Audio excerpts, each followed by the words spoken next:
Installez-vous confortablement. Nous allons passer cette merveilleuse soirée ensemble. On devine déjà que c'est une soirée délicieuse.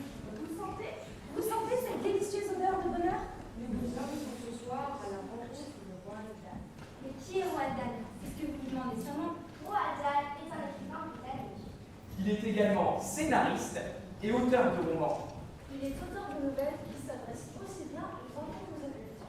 Mais il est surtout connu pour ses ouvrages de littérature jeunesse. Vous connaissez son nom, Charlie la chocolaterie? James la grosse pêche. Fantastique maître renard. Le gros géant. Et oui, comme vous vous en doutez, celle-ci compte parmi les âges de Roi Adal. Bon, il faut l'avouer, roi Adal n'a pas pu venir ce soir. Nous en sommes navrés. Mais étant donné qu'il est mort en 1990, il était difficile pour nous. Nous avons décidé de vous présenter ce soir quelques œuvres de ce grand auteur. Nous nous sommes permis, bien entendu, de faire apprécier quelques thématiques. Détendez-vous et laissez-nous vous embarquer dans le monde de Roi Adal.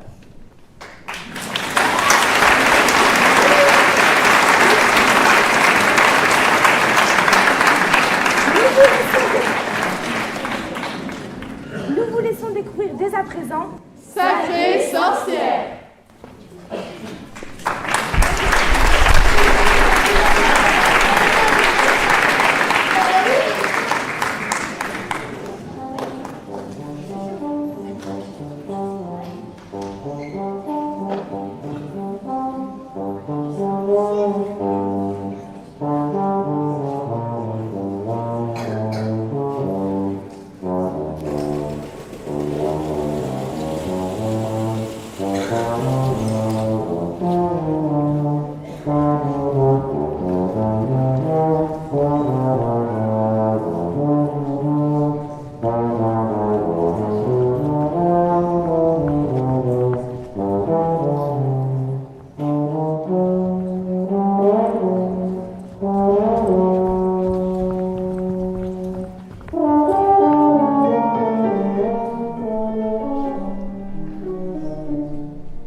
Dans les contes de fées, les sorcières portent toujours de ridicules chapeaux et des manteaux noirs.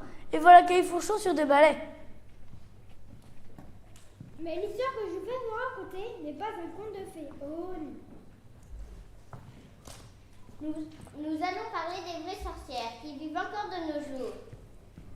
Ouvrez grand vos oreilles et n'oubliez jamais ce qui va suivre. C'est d'une importance capitale.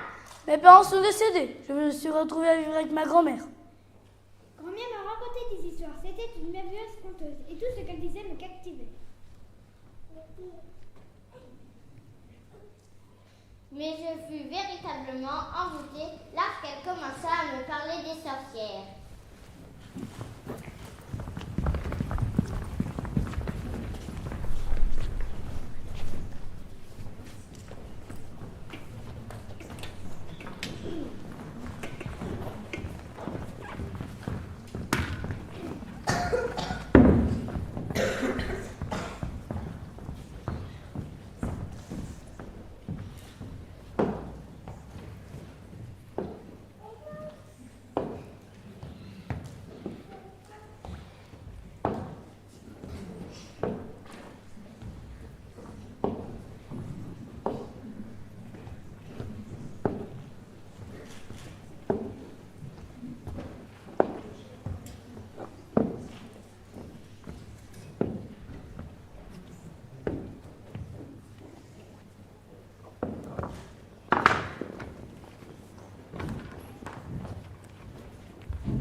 Attention mon petit, je vais te raconter l'histoire des vraies sorcières. Il ne s'agit pas des sorcières de contes de fées, mais des créatures bien vivantes. Des vraies sorcières! Des vraies sorcières! Des vraies sorcières habillées normalement qui ressemblent à n'importe quelle femme que l'on voit passer dans la rue. C'est pour ça qu'elles sont si difficiles à attraper. Pourquoi on voudrait les attraper? Parce que, mon petit, elles détestent les enfants. Leur plus grand plaisir est de pulvériser les enfants. Elles font quoi aux enfants? Elles les pulvérisent. La sorcière choisit sa proie, s'approche doucement d'elle, plus près,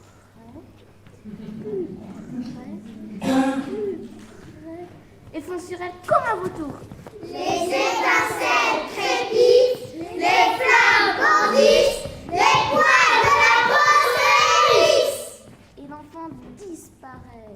Pulvérisé.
Mon petit, tu veux apprendre à reconnaître les sorcières si tu veux t'en sortir. Mais tu as dit que les sorcières ressemblent à n'importe quelle femme. Pas tout à fait, il y a quelques indices pour les reconnaître. D'abord, une sorcière porte toujours des gants. Pourquoi? Parce qu'elles n'ont pas de nez. Second indice, elles portent des perruques. Mais pourquoi ont-elles des perruques? Parce qu'elles sont chauves, aucun cheveu non plus sur la tête d'une sorcière, tu peux bien croire. Et la perruque leur pose un sérieux problème, ça leur donne une affreuse démangeaison. Pourquoi faire?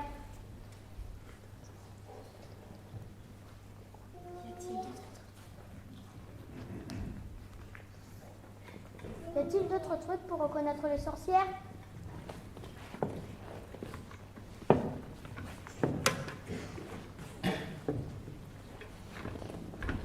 Oui, observe bien leurs narines. Elles ont des narines plus larges que la plupart des gens. Pourquoi faire? Pour sentir les vagues de pestilence que dégagent les enfants. Mais moi je n'en peste pas. Pas pour moi, bien sûr, mais pour une sorcière, tu as une odeur répugnante. Comme tous les enfants, tu sens le caca de chien tout fumant. Le caca de chien, ce n'est pas vrai. Si tu vois une femme se boucher le nez dans la rue en te croisant, c'est une sorcière, c'est sûr. Quelle horreur! Il y a des sorcières dans tous les pays, et leur chef, la grandissime sorcière, passe son temps à voyager pour leur donner ses ordres. La grandissime sorcière? Maintenant, mon enfant, tu sais tout. Maintenant, tu sais tout! Tu sais tout!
Grand-mère m'avait révélé l'existence des sorcières. Elle nous avait dit comment les reconnaître. Je suis retournée à l'école et les vacances sont arrivées. Nous sommes partis près de la mer, à Bournemouth, dans l'hôtel magnifique. Je suis allée jouer dans une grande salle, où je pourrais être enfin tranquille. Sur la salle de bal. Sur la porte, il y avait écrit « Congrès annuel de la Société royale pour la protection de l'enfance persécutée ».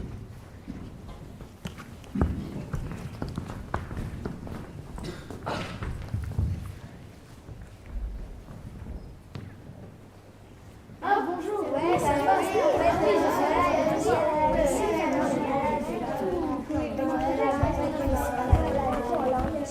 Par ici, mesdames. Bonjour Béatrice, Carole, ravissant. Agatha, quel plaisir de vous revoir. Avez-vous fait de bon voyage? Ah, je ne t'avais pas vu depuis le dernier jour.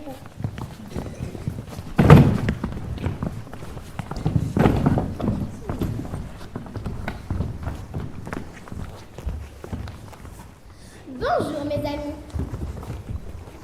Sorcières d'Angleterre, misérables, paresseuses, bonnes à rien. Des sorcières, ce sont des sorcières. Ce matin, je regardais par la fenêtre et qu'est-ce que je vois? Un spectacle dégoûtant, immonde. Des centaines d'enfants jouaient dans le sable. Pourquoi ne les avez-vous point pulvérisés? Il va falloir vous y mettre. Nous le ferons, votre grandissime. J'ordonne que tous les enfants d'Angleterre soient écrasés, écrabouillés, ratatinés en moins d'un an.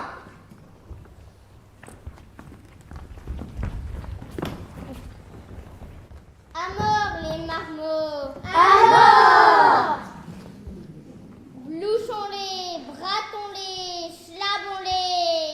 Crabons-les, croupions-les, loupions-les. J'ai un plan énorme. Un plan énorme. Nous achèterons des boutiques de sucreries. Nous les remplirons de bonbons. Vous donnerez une fête pour l'ouverture avec distribution gratuite de bonbons pour tous les enfants. Hé hé hé, vous mettrez un peu de ma fantastique potion dans vos bonbons.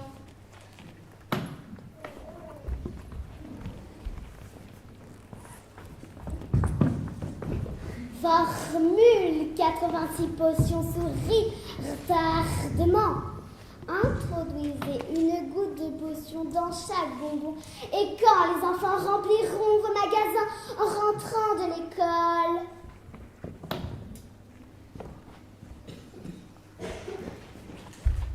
Envoyons-les à la maison en mâchant leurs bonbons. Et le matin, ces petits crétins iront en classe et diront: c'est affreux, j'ai une queue, je suis poilu, je suis tout petit. Et maintenant, ils cliquent et claquent un petit coup d'aspirateur. À mort les marmots. Bien, nous avons terminé. Attendez, arrêtez-vous, ça sent le caca de chien. Mais oui, vous ne sentez rien? L'odeur devient plus forte. Un garçon, un garçon. Attrapez-moi ça. Attrapez la fille, bonne idiote.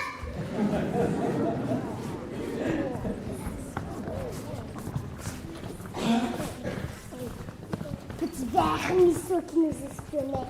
Tu vas boire un petit médicament. Hé hé 500 doses. Nous allons voir le résultat tout de suite.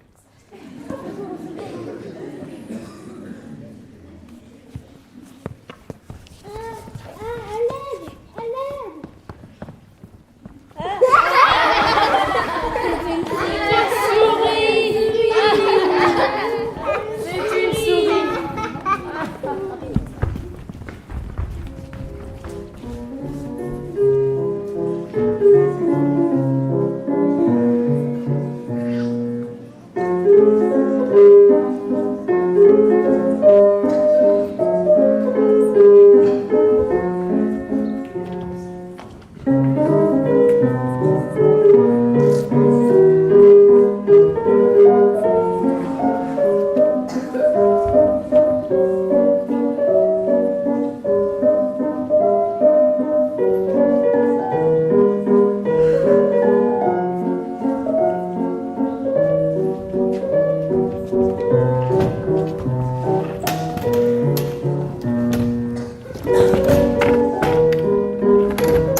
C'est comme ça que je suis devenue une souris. Les sorcières me regardaient sur la table et elles riaient très fort.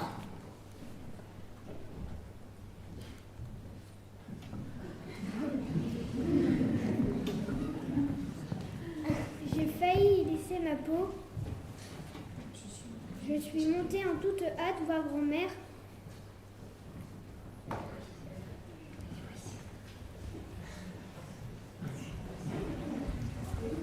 Ça m'a pris beaucoup de temps et quand je suis arrivée devant notre chambre, j'ai attendu que quelqu'un l'ouvre et je me suis glissée à l'intérieur.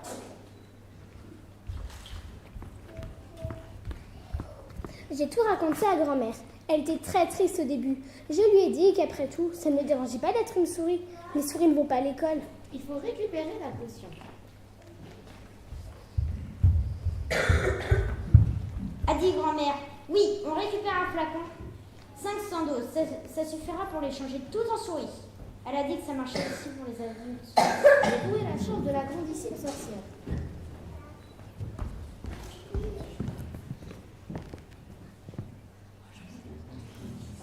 Je me suis enfuie par la porte et la grandissime sorcière est entrée.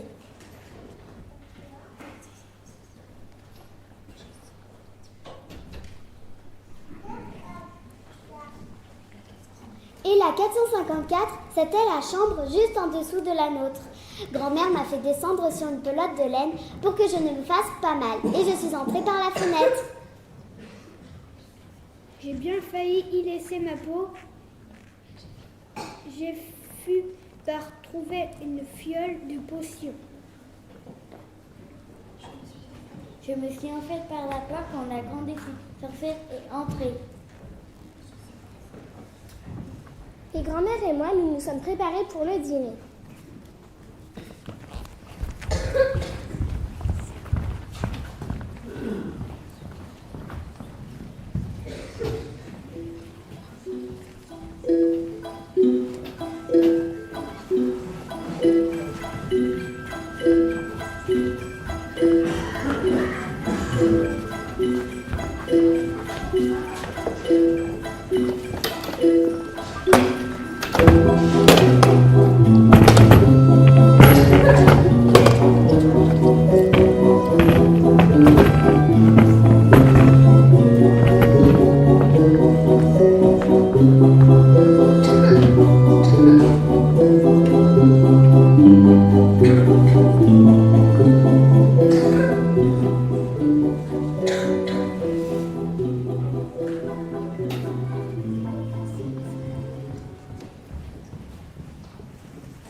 Bonsoir, mesdames. Installez-vous.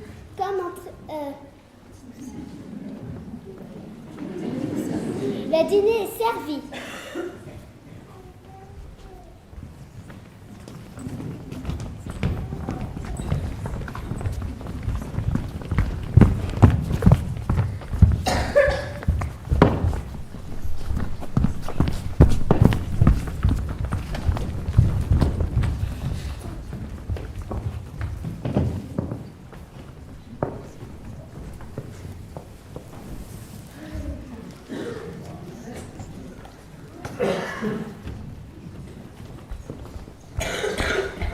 Bonsoir, madame. Commencez ce soir. Bonsoir, madame. Installez-vous. Comme entrée, ce soir, nous proposons une soupe de petits pois. C'est très bien, merci.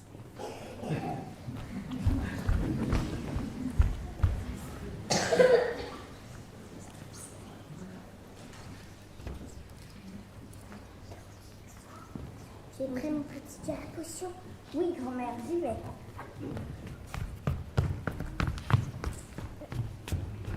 Le steak. Il est où le steak? Le steak. C'est de steak. Je sais pas. Nous le steak. Le steak. La soupe gelée. Le steak. Le steak. Le steak.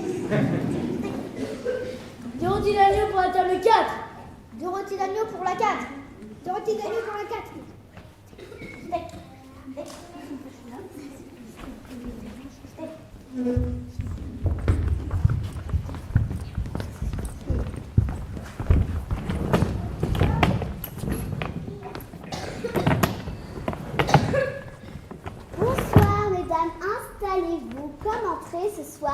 proposons une soupe de petits pois. Parfait. La soupe pour le groupe. La soupe pour le groupe dans la grande soupière. Une soupe pour le groupe dans la grande soupière.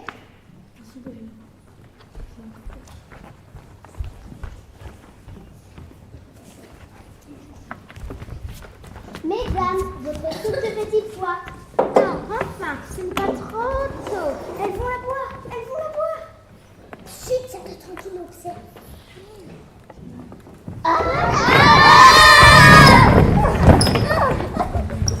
Il y a plein des souris partout.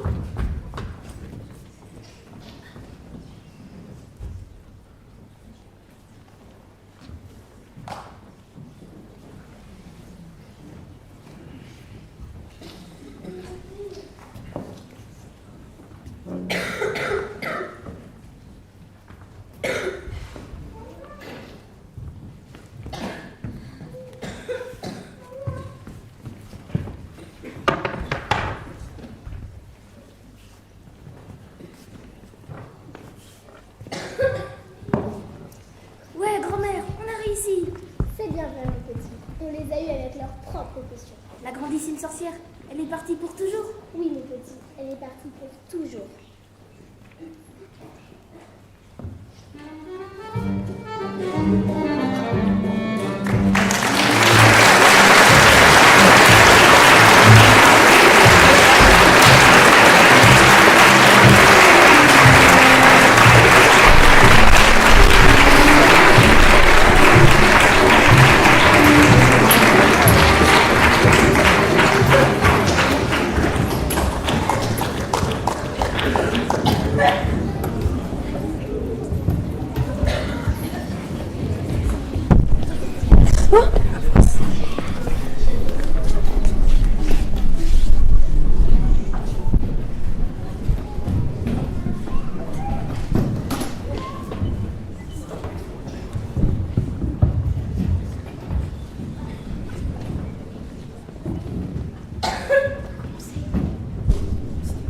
Roald Dahl est né en Angleterre, dans un village de Llandaff, tout près de Cardiff. Il est l'avant-dernier d'une famille de 6 enfants. Il raconte que son père soutenait une curieuse théorie sur la façon de développer l'essence de la bonté dans l'esprit de ses enfants. Chaque fois que la mère de Roald Dahl apparaît les 3 derniers mois de la grossesse, Il annonçait que les glorieuses promenades pouvaient commencer. il la conduisait en larmes de 6 campagnards et s'y promenait avec elle afin qu'elle puisse s'imprégner dans leur environnement. D'après lui, si l'œil d'une femme enceinte observait la beauté de la nature, Cette beauté se transmettrait à l'esprit du bébé dans son ventre. Comme le bébé, quand il grandirait, aurait ascension le bout du dos. Ce fut là le traitement que reçurent tous ces enfants avant même d'être nés.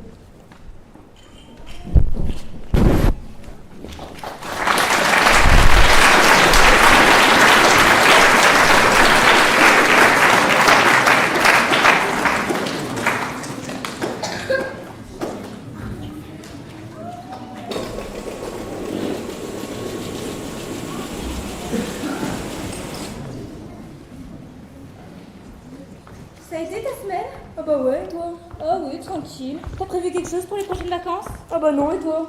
Non, moi je pensais aller en Guadeloupe. Ah bon? Ça pourrait être sympa. Ah bah oui. Tu pourrais venir. Ah bah peut-être. C'est intéressant. Ah oui. Il y a des gens là. Ah oui, des gens. On va peut-être s'y mettre. On va peut-être s'y mettre. Ouais. Voici l'histoire de Blanche-Neige et les 7 nains.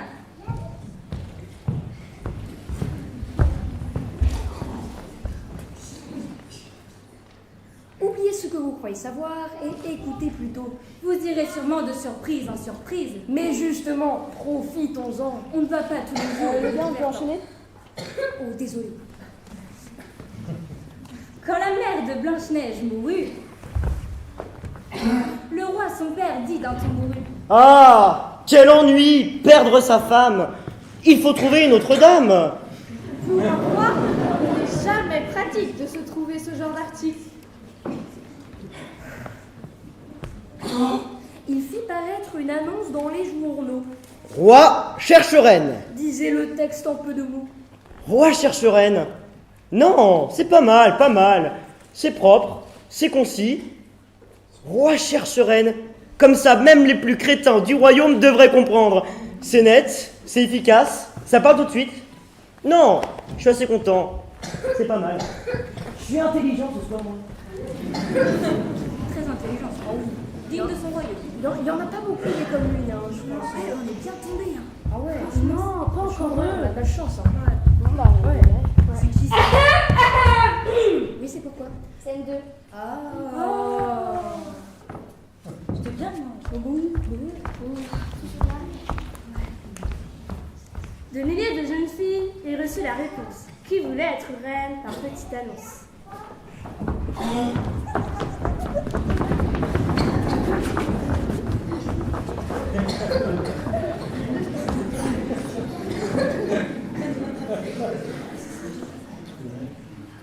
Le roi déclara d'un air sournois.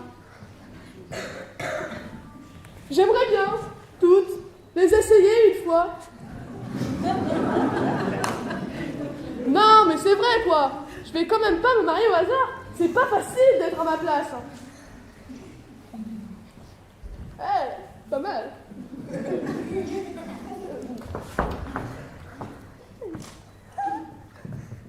Non plus. Il finit par choisir pourtant une demoiselle machin-chose qui possédait un teint de rose et un gadget intéressant. Mais qu'est-ce que c'est? C'était un miroir en cadre de cuivre orné. Un miroir magique qui parlait français. C'est un miroir en cadre de cuivre or. Un miroir magique qui parle français. Quand on l'interrogeait sur n'importe quel sujet, il répondait sans hésiter. Quand on l'interroge sur n'importe quel sujet, il répond sans hésiter. C'est un peu tiré par les cheveux, mademoiselle. Un miroir qui parle. Faut quand même pas exagérer. Posez-lui une question, allez. Miroir, qu'y a-t-il pour le déjeuner? Le miroir répliqua aussi sec. Ce soir, c'est purée et beefsteak. Ça tombe bien, j'adore le beefsteak.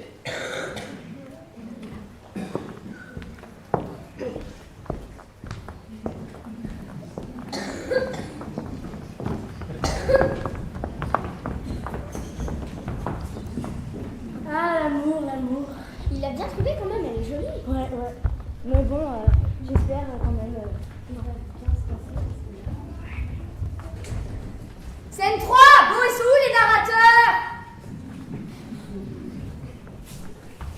Ah, c'était bien passé ton week-end? Ouais, c'était pas mal. Et toi? Oh, ça va. Bon, c'était fatigant, on ne ferait pas de week-end tous les jours. Je prends un café, je m'assois où? Là-bas. Là-bas? Tout seul? Ouais, là-bas. Pourquoi c'est toujours moi? C'est pas toi qui connais? Ouais, c'est vrai que c'est moi.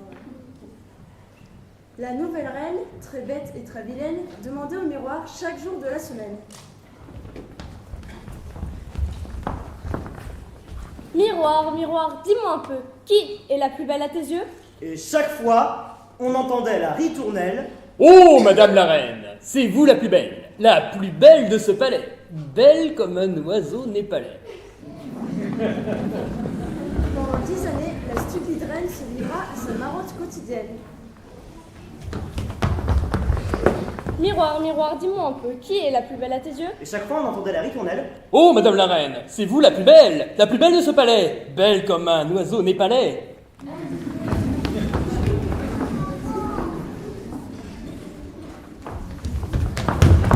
Miroir, miroir, dis-moi un peu, qui est la plus belle à tes yeux? Et chaque fois, on entendait la ritournelle. Oh, madame la reine, c'est vous la plus belle de ce palais. Belle comme un oiseau du palais.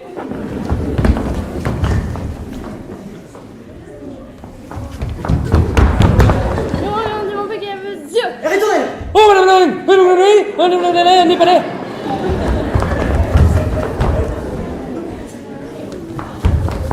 Et tout à coup, un beau jour qui ne l'était pas, le miroir magique brusquement déclara. Oh, madame la reine, vous êtes passée deuxième. Blanche-Neige est plus belle à mes yeux. La reine encaissa mal le coup et cria. Quoi? Blanche-Neige, cette petite sotte? Blanche-Neige! Ah, je vois, elle essaie de me piquer la vedette, mais ça ne va pas se passer comme ça. Je vais lui tordre le cou, son côté bon, je vais lui tirer les cheveux. C'en est fini, je vais la faire dépecer et me ferai servir ses tripes pour le dîner. Puis on va dégoûter de ces histoires de tripes là. D'où ça se mange des tripes?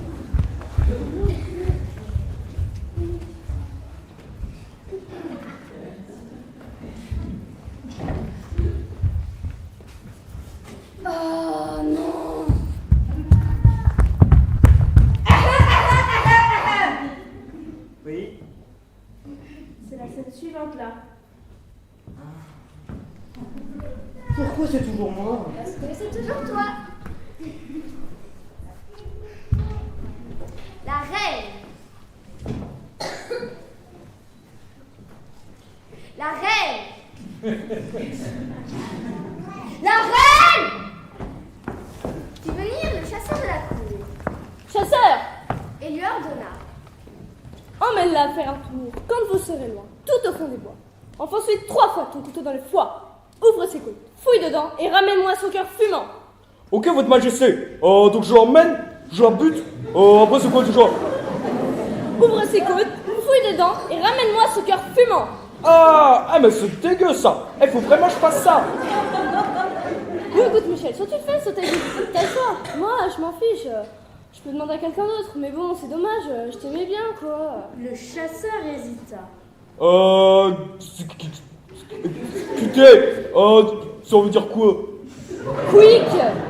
Le chasseur n'hésita plus. Ok, fallait le dire. Je vais de ce pas. Donc je l'emmène, je la bute, je vous ramène son cœur, c'est ça? C'est ça, allez, dépêche-toi. Ah, c'est ça.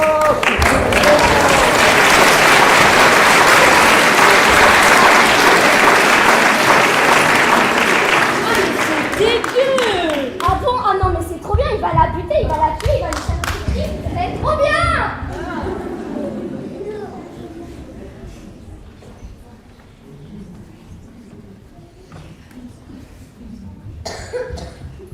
Le chasseur entraîna l'enfant si ingénu au fond de la forêt, loin des sentiers battus. Salut, tu veux faire un tour en forêt avec moi? Bah, pour faire une petite balade, quoi. J'adore les balades! Le chasseur entraîna l'enfant si ingénu au fond de la forêt, loin des sentiers battus. Attendez, monsieur le chasseur, je vais prendre un manteau. On se rapproche du printemps, mais il fait quand même assez froid et j'ai pas vraiment envie de m'enrhumer pour les balles à venir.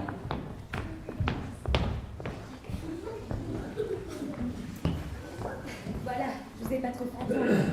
C'est bon? Oui. Le chasseur entraîna l'enfant. Oh, attendez, monsieur le chasseur.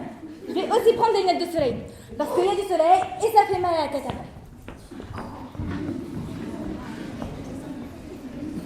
Voilà, super.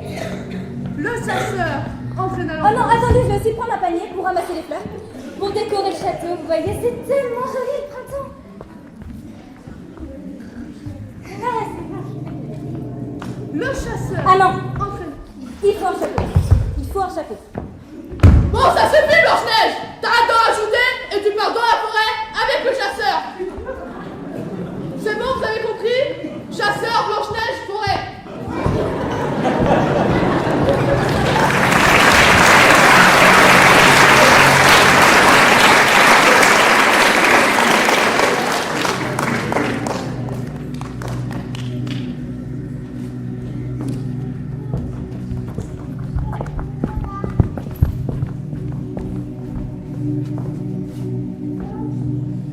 Donc, le chasseur entraîna l'enfant si ingénu au fond de la forêt, loin des sentiers battus.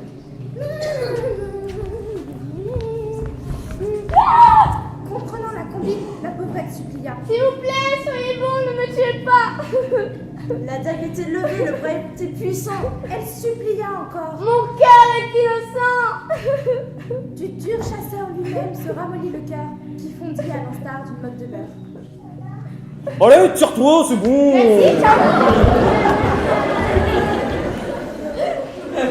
Non, mais c'est quoi cette histoire? On se demande où ça va. On croyait qu'il allait la buter, mais non, même pas cap, le chasseur. Ça aurait été moi, je peux te dire qu'elle était zigolée vite fait, la petite. Oh, mais qu'est-ce que je vais faire? Je suis foutu, elle va me... Ah, elle va me quick. Et non, afin de vous tirer d'affaire, allez voir la bouchère et achetez-lui un chemin d'entrepôt, un beau beefsteak et un cœur de veau. Ah ouais, j'avais pas pensé. En plus, je la connais bien, la bouchère. Genre, c'est la femme de mon cousin et tout.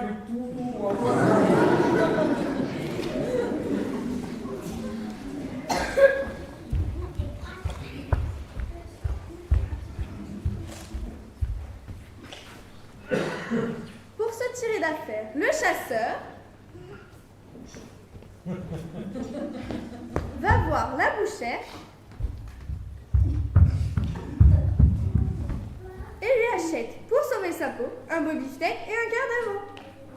Salut Monique, t'as ma commande? La voilà, nous avons donc un joli beefsteak qui est dans le papier alu et le cœur de veau dans le petit sachet. Je te donne combien? Laisse donc, c'est pour moi. Ah, merci Monique. Bon, moi je retourne au boulot, hein. Tu veux boire un coup pour la route? Ah, c'est pas de refus. Bref, 2 heures plus tard, le chasseur débarque au château.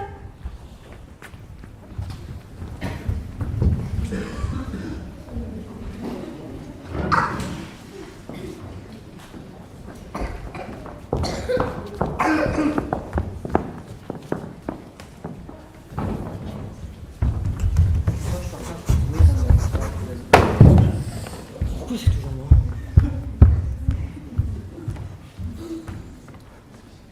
Le chasseur. Ouais, c'était, Déclara-t-il d'une voix forte. ça y est, cette petite est bien morte. Désolé. Comme vous me l'avez demandé, vous voyez son cœur dans ce paquet. Juste là. Je l'ai tué, et re-tué, et re-tué, et encore tué. Je lui ai dit, prends ça, et ça, et encore ça. Bravissimo. Parbleu, j'espère que tu vas tuer à petit feu. Et maintenant, tu t'en vas.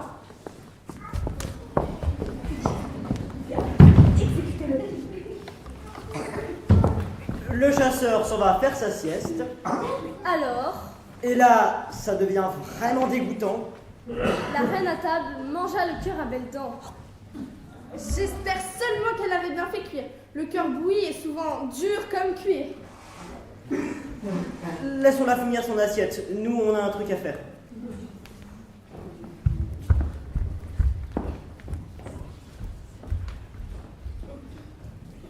Ha ha. Alors, on a voulu jouer avec plus belle que moi, hein? Ha ha ha ha.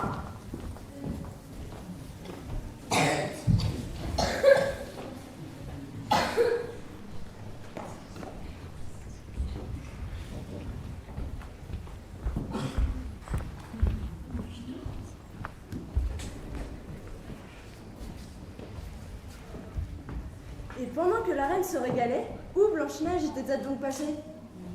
Elle a fait du stop pour aller en ville. Quand on est mignonne, c'est toujours facile.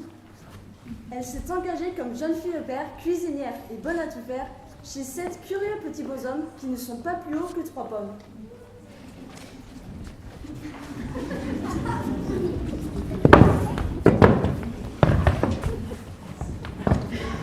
Ancien jockey, amateur de chevaux, les 7 petits bonhommes ont un très gros défaut. Ils vident leur bourse en jouant aux courses. Attendez, il y a défaut et défaut.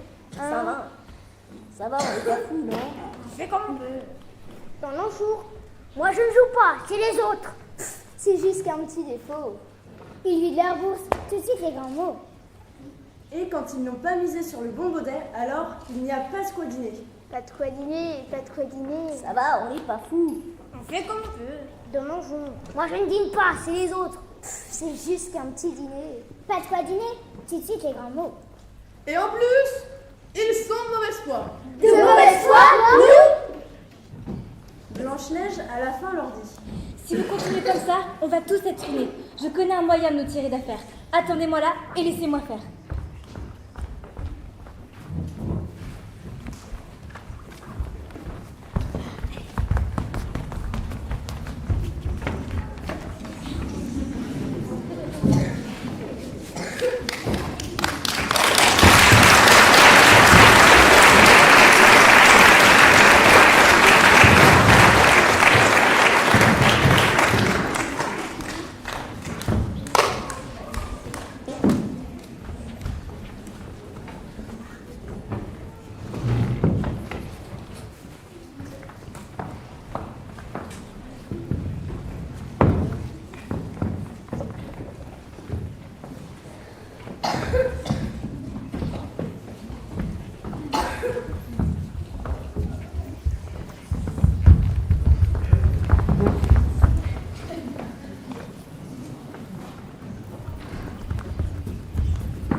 soir même, la jeune fille arrive en stop au palais et sans être vue, s'y faufile, profitant de l'obscurité. Le roi est dans son bureau, en train de compter l'argent des impôts. 875, 876, 877, 878. Et la mancoune? Où est le magot? La reine est dans son boudoir, mangeant du miel et du pain noir. Tartinez plus vite, Solange, ou je vous exécute. Les laquais sont tous endormis. Blanche-Neige avance en catimini, décroche le miroir et emmène le bidule.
Quand Blanche-Neige est rentrée, elle demande au plus âgé des nains d'interroger le miroir. Gégé, demande-lui un tuyau pour voir. Miroir, s'il te plaît, tu es notre seul espoir.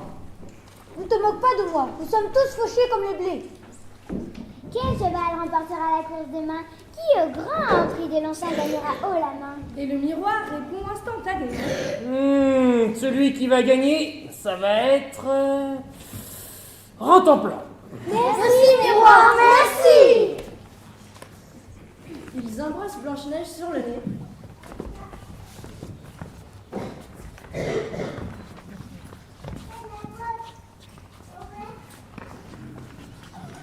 Et ils vont chercher suffisamment de galettes pour pouvoir jouer gros sur la braderie.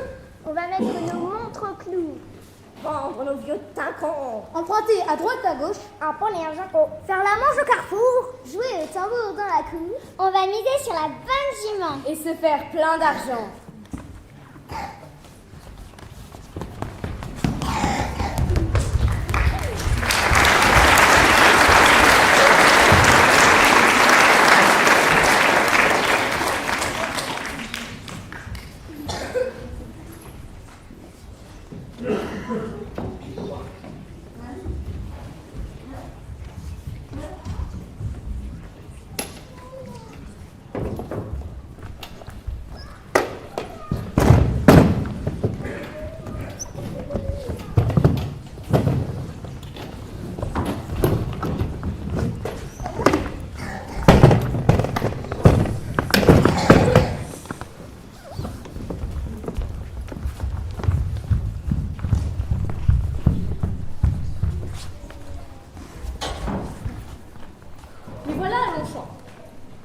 Et voilà, c'est donc parti pour 1400 mètres sur la nouvelle piste de Longchamp, avec tout de suite un très bon départ du numéro 11, Mickey. Très bon départ aussi, comme à son habitude, du numéro 6. Et on voit un cheval qui se rapproche sur l'extérieur, c'est le numéro 3, Princesse. Et oui, Princesse qui a pris un départ volant, qui va se retrouver au commandement, au contrat de nuit d'été qui se retrouve à l'arrière-garde. Les chevaux viennent de franchir la ligne droite. Pour l'instant, c'est le numéro 3 qui a l'avantage. Rentemplant en deuxième position, son jockey s'est repris pour ne pas voyager trop en extérieur. Attention quand même à Mickey qui semble avoir des ressources. Exactement, il prend l'avantage très nettement alors que Framboise, le favori, se rapproche à l'extérieur. Mais Rentemplant s'impose et c'est le sprint final, il ne reste plus que 200 mètres. Voici la ligne d'arrivée. Mickey qui tente une accélération pour rattraper son départ. Mais Rentemplant passe la ligne.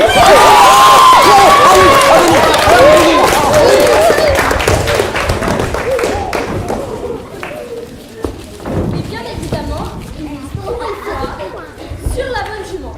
À dater de ce jour et de cette heure, le miroir fit payer les bookmakers. Aujourd'hui, grâce au miroir pronostic, les nains ont une vie sympathique. Mais c'est mon texte, ça! Ne rends pas fou. Pourvu que l'on gagne à tous les coups.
Roald Dahl est rentré à l'école de la cathédrale de Llandaff à 7 ans. Lorsqu'il partait pour l'école le matin, il retrouvait 4 garçons de son âge. Il passait devant la porte-monnaie et toujours il s'arrêtait pour regarder derrière la vitre les gros bocaux en verre remplis de cailloux, de fruits, de sucre d'orge et de bonbons acidulés. Chaque fois qu'ils avaient un penny en poche, ils achetaient un bonbon. Les favoris de Roald, les frissons et les lacets de réjouissance. Un des autres garçons, qui s'appelait Twait, disait que son père, qui était médecin, affirmait qu'il vivait comme quelqu'un avec du sang de rat. Tous les attrapeurs de rats du pays attrapaient les rats et les emmenaient à la fabrique de la Sèvre-Réglisse. C'est pour cela que tous les chasseurs de souris sont devenus millionnaires en ramenant les rats morts à la fabrique. Ne mange jamais de la sève de réglisse, avait conclu le père. Sinon, tu attraperas la ratite. Et il n'y a pas de traitement pour la ratite. Je m'y connais, je suis médecin. L'histoire de Twait amusait beaucoup les enfants, mais ne les empêchait en aucun cas d'acheter des lacets de réglisse. Les faisceaux se composaient d'un globe en carton rempli d'une poudre sucrée. Vous sortez un tube de réglisse. Vous aspirez la poudre avec le tube. Elle moussait dans la bouche. Il était délicieux ce frisson. Il y avait également un losange marron et dur qui s'appelait un arlequin. L'arlequin avait un goût et une odeur de plomb. Ils étaient intellectuellement persuadés que ce bonbon était rempli de ce redoutable anesthésie qui, selon Twait, pouvait nous endormir pendant des heures d'affilée. Mon père dit que les arlequins ont été écrits pour les bandits dangereux en prison, disait-il. On leur a fait avaler un à chaque repas, et le chloroforme leur donne envie de dormir et les empêche de se révolter. Mais alors, pourquoi on vend aux enfants demandait Roald. Un complot, disait Twait. Un complot des élus, pour nous faire tenir tranquille. Pourquoi ne pas aller manger un petit bonbon dans le bar? Profitez-en, mais surtout faites bien attention à la ratite.